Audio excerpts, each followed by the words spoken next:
Nizamabad Muslim personal law committee का एक अहम मशावरती इजलास, साबिका कारकर्दगी का जायजा, आइंदा प्रोग्रामों को खतियत देने। इतवार 18 मई को बाद नमाज असर अहम इजलास, सरपरस्त कमेटी मोहम्मद नईम खमर का ऐलान।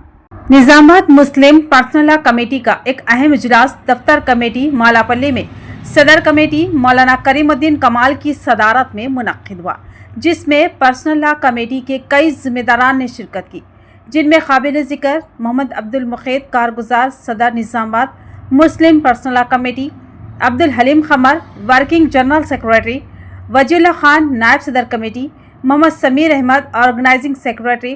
मोहम्मद मंसूर अली नायब सदर, मोहम्मद अब्दुल अजीम कुरैशी जॉइंट सेक्रेटरी, मोहम्मद अब्दुल क़य्यूम नायब सदर, अरशद बिन सईद जॉइंट सेक्रेटरी के अलावा सैयद चांद सदर Mughalpura development society, Abdul Majeed incharge BRS division 12 शामिल थे। इस मौके पर इजलास में Nizamabad Muslim personal law committee की साबिका कारकर्दगी का जायजा लिया गया और आइंदा के प्रोग्रामों को खतियत देने और दीगर अहम फैसले लेने के लिए एक अहम तरीन मशावरती इजलास मुनक्किद करने का फैसला लिया गया। इस मौके पर Nizamabad Muslim personal law committee के सरपरस्त मोहम्मद नईम खमर ने बताया कि मशावरती इजलास 18 मई को बरोज़ इतवार बाद नमाज असर कमेटी के दफ्तर वाक़े मालापल्ली में मुनक्किद होगा। उन्होंने Nizamabad Muslim personal law committee के तमाम जिम्मेदारान और मेंबरान से ख्वाहिश की कि वो वक्त की पाबंदी के साथ इस इजलास में शिरकत फरमाएं। इस इजलास में Nizamabad Muslim personal law committee के आइंदा प्रोग्रामों के लाहे अमल को खतियत दी जाएगी। साथ ही उन्होंने ये भी बताया कि Nizamabad Muslim personal law committee all India Muslim personal law board की जानिब से तश्कील दी गई JAC के प्रोग्रामों में तायद व ताउन करेगी। साथ ही ये भी तय है कि Nizamabad Muslim personal law committee अपनी वाज़ेह शनाख्त के साथ मुसलमानों के इज्तिमाई मफाद के लिए काम करने की पाबंद रहेगी।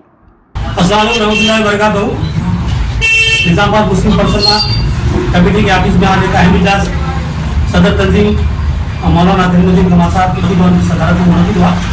इसमें तय किया गया कि Nizamabad Muslim personal law committee की जानिब से कमेटी की एक अहम मीटिंग इतवार के दिन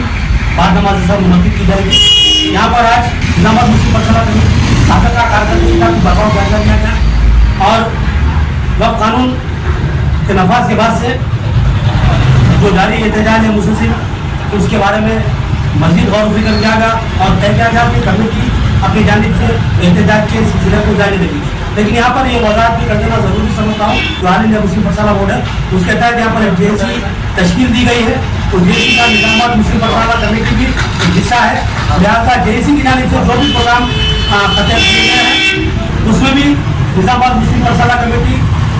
हिस्सा लेगी और ताउन करेगी और साथ ही साथ Nizamabad Muslim personal law committee अपनी जानिब से भी प्रोग्रामों को खतियत देते हुए अपने एहतजाज को जारी रखेंगी और एहतजाज मौलाना करीमुद्दीन कमाल साहब की क़यादत में जारी रहेंगे इंशाअल्लाह।